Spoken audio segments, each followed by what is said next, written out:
আসসালামু আলাইকুম সম্মানিত খামারি। কোরবানি খুব নিকটে চলে এসেছে। আমাদের গরু বিক্রির প্রস্তুতি নিতে হবে। এর জন্য আমাদের গরুর হজমের দিকে নজর দিতে হবে। আজকের ভিডিওতে আলোচনা করব আপনি কিভাবে গরুর হজম ট্রেনিং করাবেন। কোরবানির শেষ সময়ে খামারির একটা ভুল করে, সেটা হলো গরুকে অতিরিক্ত মোটাতাজা করার আশায় তারা অতিরিক্ত দানাদার খাবার দেয়। এই অতিরিক্ত দানাদার খাবার খাওয়ার ফলে গরুর অ্যাসিডোসিস হয়ে যায়। এই অ্যাসিডোসিস যদি একবার হয় তখন গরু 2 থেকে 3 দিন খাবার না খেয়ে থাকে। এই সময়টায় গরুর শরীরে প্রায় 5 থেকে 10 কেজি ওজন কমে যায়।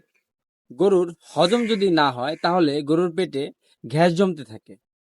এটা 3 দিন 4 দিন 5 দিন পর্যন্ত যদি এরকমের গ্যাস জমে তাহলে গরুর পেটে পিএইচ এর পরিমাণ কমতে থাকে। যখন পিএইচ এর পরিমাণ কমে তখন গরুর অ্যাসিডোসিস হওয়ার অনেক চান্স থাকে। এখন আপনাদের যদি কিছু খুশির কথা বলি, তার মধ্যে বিজ্ঞান বলে গরুর মেটাবলিজম বা হজম প্রক্রিয়া যত ভালো হবে তার রক্ত সঞ্চালন ভালো হবে, তার স্কিনের উজ্জ্বলতা ভালো হবে, তার পশম দেখতে সুন্দর লাগবে। এর পরবর্তী যে বিষয় সেটা হলো আমরা গরুকে ঠিক মতো ঘাস দিব বা খড় জাতীয় খাবার দিব। গরুর মোট ওজনের 1% হারে খড় জাতীয় খাবার দিতে হয়।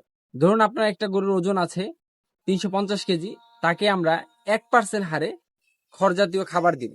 350 কেজিতে খড় জাতীয় খাবার আসবে 3.5 কেজি। আপনাদের একটা বিষয় বলে রাখি, 1 কেজি খড় সমান 15 কেজি কাঁচা ঘাস।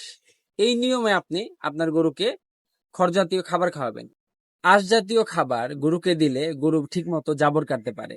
এই জাবর কাটার ফলে গরুর মুখে লালা বা স্যালাইভা উৎপন্ন হয়। এই স্যালাইভা যত উৎপন্ন হবে গরুর খাবার ঠিক তত ভালোভাবে হজম হবে। আরেকটা বিষয় বলে রাখি, গরুর পেটের মধ্যে খাবার হজম করার জন্য যে ভালো ব্যাকটেরিয়া রয়েছে, মাইক্রোবিয়াল ব্যাকটেরিয়া, সেই ব্যাকটেরিয়ার মূল খাদ্যই কিন্তু আঁশযুক্ত খাবার।